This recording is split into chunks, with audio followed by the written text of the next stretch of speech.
I think something that actually has been on my mind recently is lots of men and women, you know, who have maybe had a colourful promiscuous past when they're young, in their 20s. It's very common. Yes. They can kind of get written off in the dating world. Probably more women experience that than men. Yes. And there's a real stigma around, you know, or don't touch them with a barge pole. Like, you know, they've had a shady past, blah, blah, blah. Sure. So I think it's important to realize that people can change and people can, you know, like redeem themselves and do like switch 180 as I have done. Sure. So like people who knew me back then, they don't know me now. Like I'm a completely different character. Yeah. Did you wonder why guys would do that in particular? Or it almost seemed like, why did they just write off because of my sexual history or something? I think I've seen it a lot from people who, you know, speak about certain subjects on Instagram or TikTok, and they can automatically kind of put someone down or question, you know, question who they are because of their past. Yeah. But as I shared earlier, there's always a reason for it. There's always like a deeper wound or a need, like a desire to be met. And the sex is just like the plaster on top. And then when you rip that off, actually there's so much more going on. I hear that. That. I think I completely get what you're saying. I think for a lot of guys, I don't speak for every single man, but I do speak to guys. And I think for a lot of guys, it's risk management. Okay. Because this goes for guys and girls, right? But the more people we've been with sexually, the more likely statistically we are to cheat and for infidelity to happen. Now, that doesn't mean if you've had a crazy sexual past that you're definitely going to. Yeah. But it's kind of like, it's a whole thing of like, oh, if somebody who's a criminal, they are more likely to commit a crime than somebody who hasn't. That doesn't mean that they will, and that doesn't mean that the person who hasn't will never commit a crime.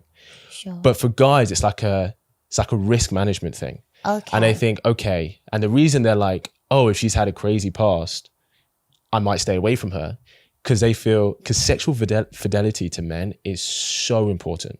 Like, guys' standards aren't that much, as in they don't have a crazy list, but that means the things that are on there are very significant to him, and that's one of those things, like physical loyalty or sexual loyalty. So anything that kind of suggests there's a higher risk there can turn some guys off.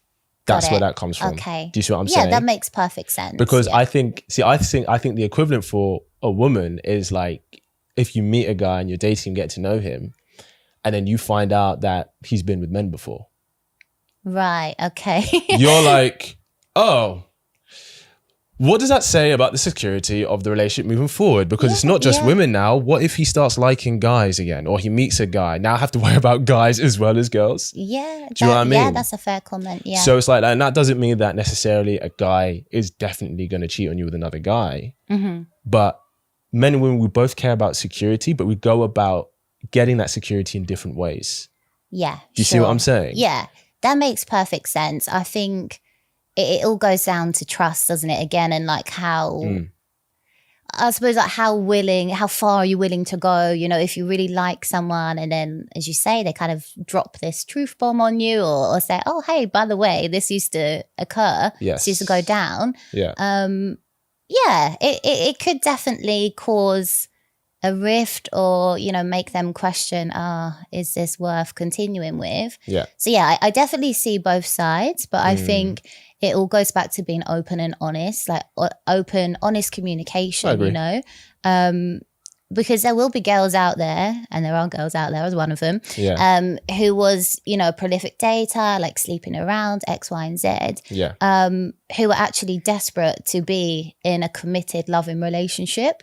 But of course, the way they've gone about it is actually preventing that from happen. It's kind of like self-sabotage, isn't it? Yeah, I'm looking for this, so. But my actions are this, which is not going to get me this. Why do you think that for a lot of women that being out there, very promiscuous and stuff like that, why do you think that actually hurts their chances of getting a relationship as opposed to helping it? Because they think, oh, if I'm meeting loads of people, then I'm going to eventually meet someone who is going to be great for me and he thinks I'm great.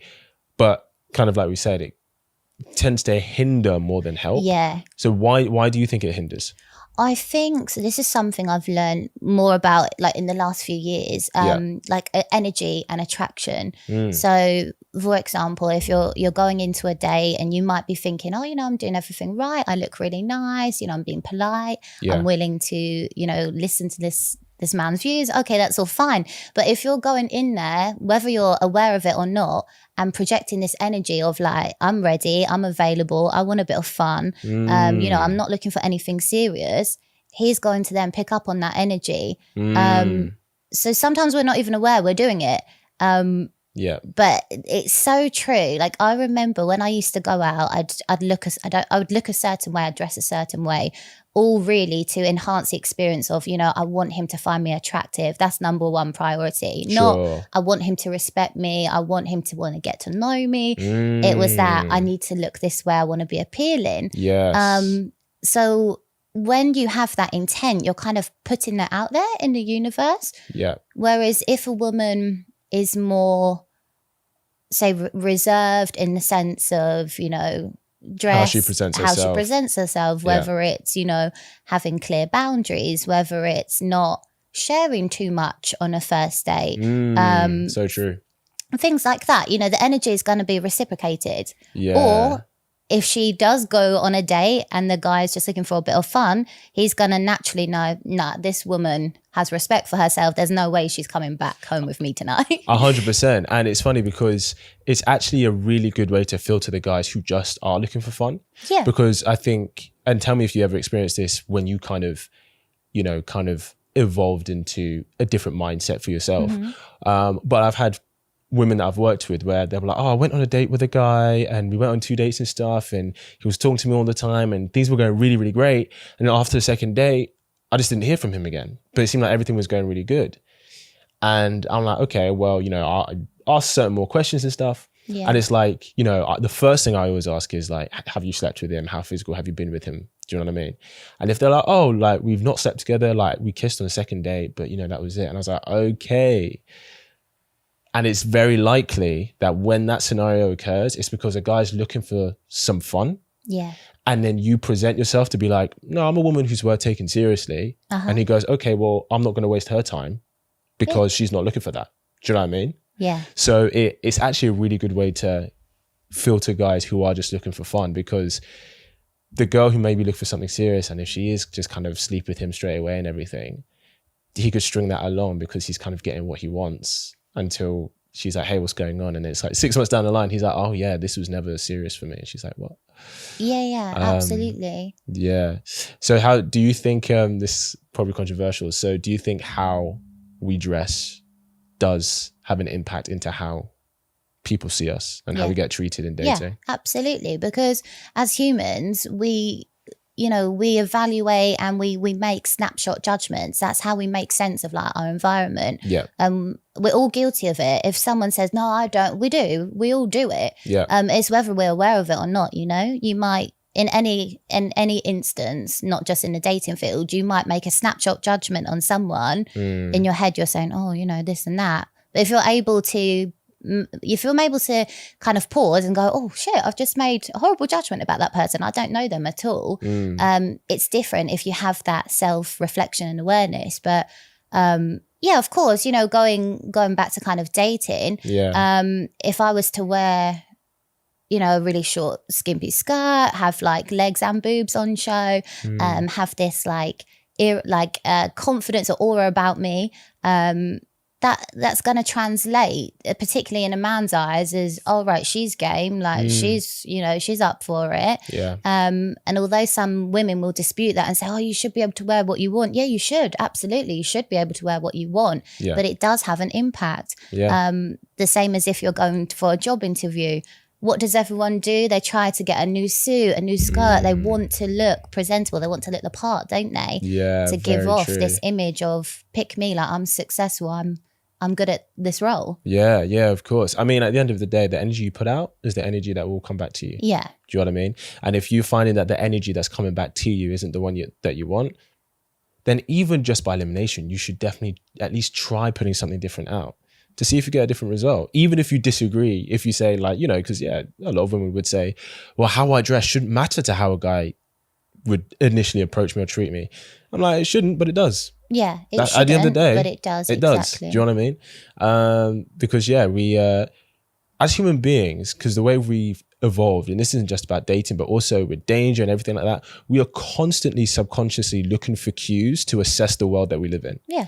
Everything. Like, part of the reason why a lot of people hate spiders is because their 8 legs thing is so intimidating. So just seeing that makes us go, danger. But we are literally almost 1,000 times bigger than any spider ever. Yeah. So like the chance of, if we were like in a ring between me and a spider, the chances are I'm going to kill it, but still seeing it can make us go, ooh.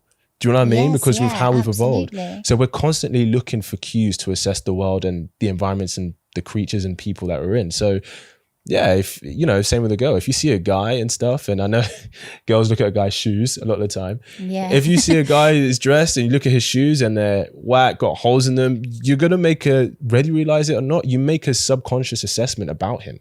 Yeah. Do you know what I mean? And I think as human beings, if we know that is the case, like, we're intelligent people, right? Mm-hmm. If we know that's the case, then we can make an effort to try and get a different result for what we want. Yeah. Do you know what I mean? And it does work. Like you say, changing your stance, whether it's your like outer shell, your physical appearance, or even your mindset, you know, going into dating with a completely different mindset. Yes. It's weird. It's like you repel any kind of bad news. Yeah. When I started to realize that and I was going out, I would never get any random guys, you know, approaching me. I wouldn't get people slapping me on the ass as I was walking through a club because they know, no, this is not, she's not giving off that energy. Like she won't tolerate that. Yeah. You kind of carry yourself with like a certain confidence, and yeah, it does repel anyone that, you know, maybe used to be able to kind of penetrate your field. Yes. It's like, psh, psh, psh, back off. Yeah, 100%. What, because you're in a relationship now. Yeah. And how long have you guys been together for? It will be 3 years this September. Yeah. Okay, 3 years. Yeah. So obviously before, when you were kind of out there living this crazy, you know, kind of sexual lifestyle and stuff, you wanted a relationship and companion, but you weren't getting it. Uh-huh. So what were like if you're going to say 3 guys that you started to follow that started to attract that kind of man to you, what would you say that they were? What did you start doing differently? What did I start doing differently? Yeah. So working with my therapist was the starting point for me, because I would be able to kind of relate to her what was going on in my dating life. She was very firm, very fair. Okay. So sometimes we'd have conversations that, you know, would make me feel triggered inside. I think, oh God, I can't believe she said that, but it was accurate. So I'd be saying to her, you know, I really just want to settle down and meet the right person. And she'd kind of counteract that and say, really? So why did you sleep with that guy last week then? Why are you doing that? And I'd be like, oh, because, you know, I'm lonely and I'm sad. And she'd be like, yeah, but if you keep doing that, you're going to stay in that cycle forever. When does it stop? Yes. So the harsh truths were what I needed to hear. And she did some really lovely activities with me. They sound so basic now, but I needed them at the time. And it was like spotting red flags. So she'd say, you know, okay, tell me about this chap, Hayley. What, you know, what's he doing? And I'd say, oh, you know, this and that. Red flag, she'd say, red flag. And I'd say, oh no, like, you know, he works hard and he drives or whatever. She'd say, okay, irrelevant. What, you know, what is he, completely you know, irrelevant. And she'd say, your standards are so low, Hayley, that you think if someone drives, that's a thumbs up. And then I'd think, shit, yeah, like I'm making allowances for all these guys. Like, oh, well, he called me when he said he would, so that's good. So she would reframe it and be like, right, you need to start realizing what is okay and what isn't okay, like within a relationship or, you know, when you're dating someone. So I went out there and put it into practice. I went back on my dating apps. And, you know, again, listening to my gut, my intuition, does this sound right? Is what he's saying marrying up? No, sounds shifty. Okay, let's leave that there then. And just like, giving me like the opportunity to kind of be more assertive and to say, well, actually, no, like I don't want to do this, or, you know, I prefer to go here.